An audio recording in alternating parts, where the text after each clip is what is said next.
그 이래가 거의 참에 아시아로부터 온 유대인들이 성전에서 바울을 보고 모든 무리를 충동하여 그를 붙들고 외치되 이스라엘 사람들아 도우라! 이 사람은 각처에서 우리 백성과 율법과 이곳을 비방하여 모든 사람을 가르치는 그 자인데 또 헬라인을 데리고 성전에 들어가서 이 거룩한 곳을 더럽혔다! 이는 그들이 전에 에베소 사람 드로비모가 바울과 함께 시내에 있음을 보고 바울이 그를 성전에 데리고 들어간 줄로 생각함이로라. 온 성이 소동하여 백성이 달려와 모여 바울을 잡아 성전 밖으로 끌고 나가니 문들이 곧 닫히더라.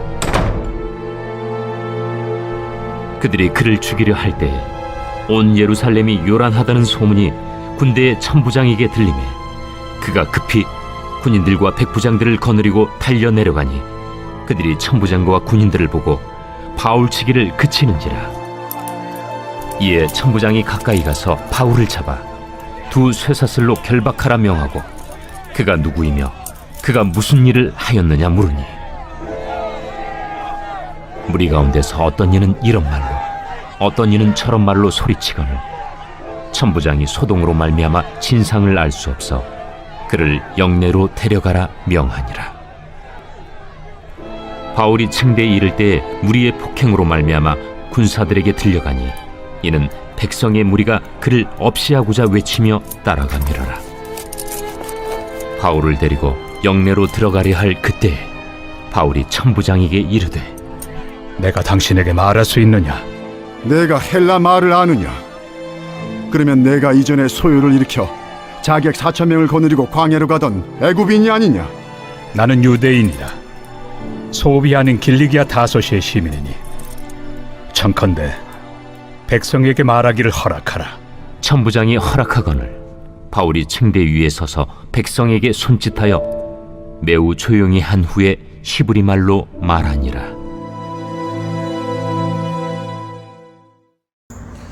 할렐루야. 오늘도 주의 은혜 가운데 평안하고 행복한 하루 보내시길 존귀하신 예수님의 이름으로 축원합니다. 오늘 말씀 사도행전 21장 27절에서 40절까지 말씀을 가지고 말씀을 나눌 텐데 어제 말씀도 한번 돌아볼 필요가 있습니다. 왜냐하면 오늘 말씀과 이어지기 때문이죠. 어제 말씀에 의한다면 바울은 이제 예루살렘으로 들어오게 됩니다. 들어와서 예수님의 동생 야고보를 찾아가게 되죠. 찾아가서 이야기를 하는데 유대인들이 그동안 이 바울을 향해 아주 큰 오해를 하고 있었음을 알게 됩니다. 야고보하고 이야기를 하면서 알 수 있었던 것은 바울에 대한 소문이 바로 첫 번째 바울이 모세를 배척하고 모세가 전한 율법을 모두 부인했다라는 첫 번째 소문, 그 두 번째는 유대인들로 하여금 그 자식들에게 할례를 받지 못하겠다. 그리고 세 번째는 장로들의 유전도 지키지 말라고 했다라고 하는 소문이 돌게 된 거죠. 전에 제가 이제 섬겼던 목사님이 자주 하시는 말씀이 있었는데 그거는 반은 틀리고 반은 맞다 이런 말이 있었는데 지금 이 말도 보면은 반은 틀리고 반은 맞는 말입니다. 그러니까 어떻게 보면은 바울이 지금 전했다는 말의 가장 중요한 점은 이것이 유대인을 향한 말이 아니었다는 거죠. 이방인 그리스도인들에게 할례를 받을 필요가 없고 유대인들의 장로를 유전을 지킬 필요가 없다라고 말한 것이 바로 유대인이 아닌 이방인이었습니다. 바울은 결코 유대인에게 이 이야기를 한 적이 없는 거죠. 그 의미가 무엇이냐면은 이것은 유대인들이 여태까지 지켜왔던 모든 자신들의 유대인들의 기존 자존심을 건드리는 얘기이기도 하고 유대인들의 존재 자체를 부정하는 것이기 때문에 유대인들이 이 말을 했다면 지금 바울은 벌써 죽었어야 되는 상황이죠. 그런데 굳이 유대인들의 그 입장에서 이방인들을 유대교로 끌어들이는 가운데서 이런 것까지 이야기를 하게 되면 그들이 너무나도 부담스러워하고, 그리고 실제로 보면은 이거하고는 특별한 관계가 없이 예수님을 믿음을 통해서 구원을 얻을 수 있다라는 것을 더 강조했는데, 그거를 오히려 유대인들이 얘기한 것처럼 이야기했다는 거죠. 요즘 정치도 좀 그런 것 같습니다. 말은 분명히 같은 말을 했지만 상황을 다르게 만들어서 그것을 군중들의 분노를 사게 하는 그러한 일들이 일어나고 있다는 거죠. 바울이 이방인들을 향한 말을 그것이 유대인들을 향한 말로 바뀌어서 얘기했다는 건데, 이거는 바울을 음해하려는 자들의 전형적인 바울을 좀 해하려고 하는 그런 모습이라는 거죠. 우리도 보면 그런 일에 많이 휩쓸리게 됩니다. 특히 교회에서는 우리 목사님들이 상당히 많이 힘든데, 그 소문의 가장 중심을 이루는 것은 목사님들이 한 말 가운데 있는 경우가 많습니다. 근데 그 말은요, 사실 그 상황에 따른 진위를 좀 파악을 해야 되는데, 그런 게 아니라 지금도 마찬가지잖아요. 바울이 이야기한 건 맞습니다만 그것은 유대인을 향한 말이 아니라는 거죠. 우리 목사님들도, 우리 목회자들도 마찬가지입니다. 사람마다 다른 말을 해야 되는데 분명히 상황에 맞는 말을 했음에도 불구하고 그것을 다른 사람과 혼돈해 가지고 엮는, 그래서 참 오난을 당하는 경우가 많다는 거죠. 어쨌든 이 일을 통해서 바울은 야고보는 오해를 풀고 바울에게 제안을 합니다. 율법을 지키는, 율법을 존중하는 자로서의 모습을 보여달라. 그래서 정결 예식을 이제 건의라기보다도 이제 요구하게 되는 거죠. 그래서 바울은 그 정결 예식을 통해서 바울이 율법을 얼마나 존중하고 있는지를 보여주려고 합니다. 어쨌든 지금 보면은 상당히 답답한 부분은 유대인 그리스도인들이 아직도 그 율법에서 벗어나지 못하고 있는 모습을 보이고 있다라는 것이 안타깝습니다.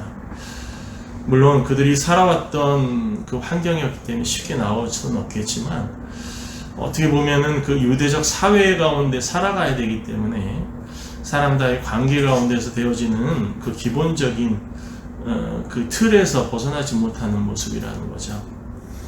그리고 또 한 가지로 본다면은 지금 예루살렘 교회가 온전한 말씀으로 이 사람들을 교육하지 못하고 있다, 훈육하지 못하고 있다라는 관점도 되어집니다. 어쨌든 바울은 이제 정결 예식을 거행하게 됩니다. 그래서 그때 정결 예식의 가장 중요한 것은 나실인의 서원을 하게 되죠.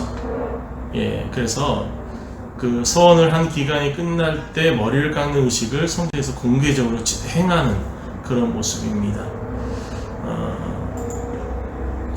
서원하는 당사자가 서원을 이행하는 기간에 깎지 않고 내버려뒀던 머리를 깎아 하나님께 바치면서 여러 가지 제물을 바치는 것이 이 정결 예식이라고 되어져 있습니다. 그래서 그 서원자가 가난한 사람이면 부유한 사람이 그 비용을 대신 감당할 때가 있다고 합니다. 그래서 이 비용을 감당하는 것은 아주 특별히 경건한 것으로 보여지고, 그때 당시 사람들에게 보여졌고, 이런 경건한 모습, 사람들에게 보일 수 있는 모습을 야고보는 바울에게 부탁을 하게 된 거죠. 어쨌든 바울은 7일 동안의 정결 예식을 끝내고 이제 서원한 모습으로서 이제 사람들 앞에 나설 수 있는 상황이 되는 거죠. 그런데 오늘 말씀에서 보면은 바울이 성전에서 유대인들에게 붙잡다고 했는데 이들은 아시아에서 온 유대인입니다. 그러니까 현재 지금 유대인들은 바울의 모습, 이제 변한 모습이 될 수도 있겠죠. 오랫동안 떠났기 때문에 바울의 모습을 완전히 알아보지는 못했습니다.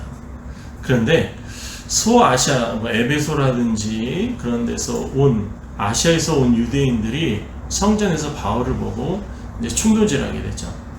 이들은 바울을 따랐던 사람들보다는 유대교로 개종해서 그 정결례식을까지 다 치룬 사람들로 보여지게 됩니다. 그리고 어떻게 보면 이런 소문을 퍼뜨린 사람들 무리 중에 한 사람이라고 볼 수 있는 거죠.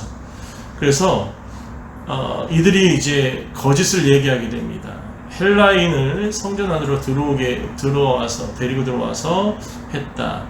이것은 그때 당시 율법 중에 가장 큰 부정한 것이거든요. 성전 안에 이방인을 들인다는 것. 그것은 정말 그 자리에서 죽임까지 당할 수 있는 당시 로마가 자치권을 행사해서 종교적인 이유로 해서 죽일 수 있는 이유 중에 하나입니다. 그런데 이 일을 통해서 소란해지자 이제 로마 군대 천부장이 오게 됩니다. 이 천부장이 우리는 쉽게 생각할 수 있는데 지금으로 본다면 사령관급 됩니다. 사령관, 군단장 정도 되는 그런 지위이기 때문에 상당히 높은 지위이죠. 근데 그 사람이 와서 결국은 바울을 구해내게 되죠. 천부장은 사실 바울을 구하려고 한다기보다도 38절에 보면 얼마 전에 폭동을 일으키고 4,000명의 자객을 이끌고 광야로 난 그 애굽인이냐라고 물어봅니다. 그러자 바울이 헬라말을 통해서 천부장에게 얘기하게 되죠. 그러자 천부장은 놀라게 됩니다. 그 당시 헬라말은 귀족층이라든지 지식층들이 고사할 수 있는 말이었다는 겁니다. 천부장도 헬라말을 통해서 이 사람이 보통 사람이 아니구나, 소위 말해서 그렇게 자객을 이끌고 나갈 수 있는 그런 불량한 사람은 아니라는 것을 알게 되죠. 어쨌든 지금 이 상황에서 사람들은 바울을 선동해서 죽이려고 하지만 오히려 이스라엘의 그 적인 이 로마를 통해서 하나님께서 이 바울을 살려주십니다. 사실 오늘 여기서 본다면 아마도 이 정결식이 끝나고 나서 바울이 그 나머지 4명의 그 정결례식 각까지 치르게 된다면 많은 사람들은 그만큼 율법을 중요시 여기고 존경한다는 사실을 인정해서 바울이 그런 잘못된 소문으로 인해서 오해받았다라는 것을 인정할 수 있는 상황이었는데 마귀 사탄이 그걸 그대로 내버려 두지 않네요. 바울이 그만큼 큰 일을 행하니까 그러겠죠. 어쨌든 이 일을 통해서 천부장의 보호를 받게 되는 바울은 오히려 더 큰 일을 행할 수 있는 기회로 만들어지게 됩니다. 그래서 어쨌든 이 바울은 결국 죽게 되는 상황에서 천부장의 도움을 받고 그리고 결국 로마로 갈 수 있는 그런 직접적으로 갈 수 있는 그런 길을 이제 선택하게 됩니다. 상당히 버라이티하고 되게 재미있는 그런 상황이 됩니다. 우리도 상황 가운데 이렇게 오해받을 수도 있고 오해를 할 수 있는 상황이 되어집니다. 오해받을 때는 사실 방법이 없습니다. 기도하는 방법밖에 없는 거죠. 저도 오해받았을 때 정말 하나님께 통곡하면서 기도한 적이 있었는데 시간 지나니까 하나님께서 그걸 해결해 주시더라고요. 근데 제일 문제는 오해를 할 때입니다. 내가 잘못 생각해서 잘못 판단해서 오해할 때가 가장 무섭습니다. 그래서 우리는 항상 말을 할 때나 또 무엇을 정할 때 가장 신중하게 그리고 가장 늦게 할 수 있는 그런 주님의 종들이 되어야 됩니다. 우리 찬양 중에 그런 가사가 있습니다. 주님보다 앞서지 말고, 예수님보다 앞서지 말고라는 말이 있습니다. 예수님이 해야 할 그 모든 일을 내가 먼저 앞서서 하지 말라라는 그런 의미이기도 합니다. 그것은 삶의 큰 지혜일 것입니다. 함께 기도하겠습니다. 사랑과 은혜가 충만하신 하나님, 바울의 큰 사역 가운데 1, 2, 3차 전도 여행을 마치고 이제 로마로 가는 길 가운데서 예루살렘에서 이제 오해를 풀려고 정결식까지 진행하는 가운데 이 마귀 사탄의 계략에 의해서 오히려 궁시에 빠지고 그것을 오히려 로마 천부장을 통해 구원받게 되는 아주 버라이어트한 그리고 그야말로 긴장되는 그런 영화 같은 상황을 오늘 보았습니다. 이것이 우리 삶 가운데도 이어지고 있는 것을 저희들 고백합니다. 언제나 주님께서 지켜주셔서 저희 빠져나갈 길과 빠져나갈 바를 주님께서 알게 하여 주옵소서. 그래서 주님이 지켜주신 대로 주님이 바라시는 대로 온전한 길을 걸어갈 수 있고 행할 수 있는 죄종들이 되게 하여 주옵소서. 그리고 주 예수 그리스도의 이름으로 기도합니다. 아멘.